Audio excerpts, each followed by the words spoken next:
Hi, everybody in year one and two. I'm going to start reading you a story today. It's a story by Roald Dahl called The Twits. I thought that this story would be really good for you to raise your spirits because it's really quite funny. So I hope you enjoy the first instalment of The Twits by Roald Dahl. Hairy faces. What a lot of hairy-faced men there are around nowadays. When a man grows hair all over his face, it is impossible to tell what he really looks like. Perhaps that's why he does it. He'd rather you didn't know. Then there's the problem of washing. When the hairy ones wash their faces, it might be as big a job as when I or you wash the hair on our heads. So what I want to know is this: how often do you all, these hairy-faced men, wash their faces? Is it only once a week, like us on a Sunday night? Or do they shampoo it? Do they use the hairdryer? Do they rub hair tonic in to stop their faces from getting bald? Or do they go to the barber to have their hairy faces cut or trimmed? Or do they do it themselves in front of the bathroom mirror with nail scissors? I don't know. But next time you see a man with a hairy face, which will probably be as soon as you step out onto the street, perhaps, that maybe you will look at him and more closely and stop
awful about it. But a hairy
He was also an extremely horrid old man, as you will find out. Nothing shone out of Mrs. Twit. Mrs. Twit. Mrs. Twit was no better than her husband. She did, of course, not have a hairy face. It was a pity, because that... I'll start that sentence again. She did not, of course, have a hairy face. It was a pity she didn't, because at any rate it would have hidden some of her fearful ugliness. Just take a look at her. Have you ever seen such a woman with an uglier face than that? I doubt it. But the funny thing is that Mrs. Twit wasn't born ugly. She had quite a nice face when she was young. The ugliness has grown upon her year by year as she got older. Now, why would this happen? I'll tell you why. If a person has ugly thoughts, it begins to show in the face. And when that person has ugly thoughts every day, every week, every year, the face gets uglier and uglier until it gets so ugly you can barely stand to look at it. A person who had these good thoughts cannot, however, be ugly. You could have a wonky nose and a crooked mouth and a double chin and stick out teeth, but if you had good thoughts, they will shine out of you like sunbeams and you will always look lovely. Nothing shone out of Mrs. Twit's face. In her right hand she carried a walking stick. She used to tell people this was because she had warts growing in the soles of her left foot and walking was painful.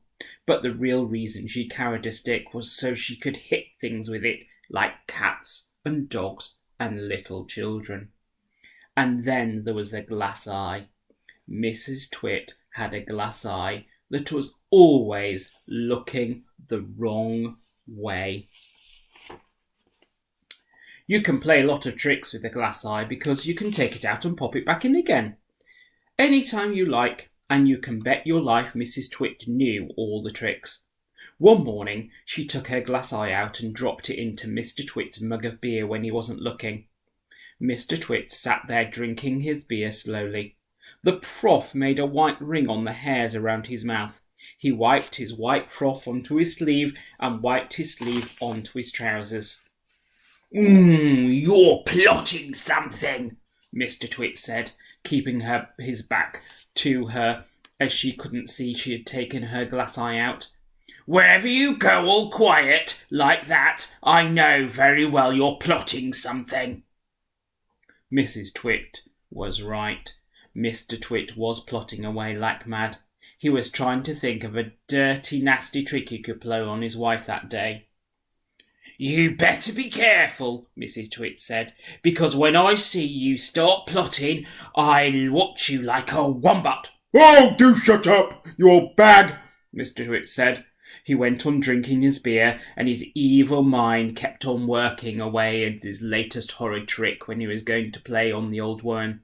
Suddenly, Mr. Twit tipped out the last drop of beer down his throat. He caught sight of Mrs. Twit's awful glass eye staring up at him from the bottom of his mug. It made him jump. I told you I'd be watching you, cackled Mrs. Twit. I've got eyes everywhere, so you'd better be careful. Okay, so that's the end of the first couple of chapters. I hope you enjoyed it, and watch out for the next one soon. Enjoy. Bye.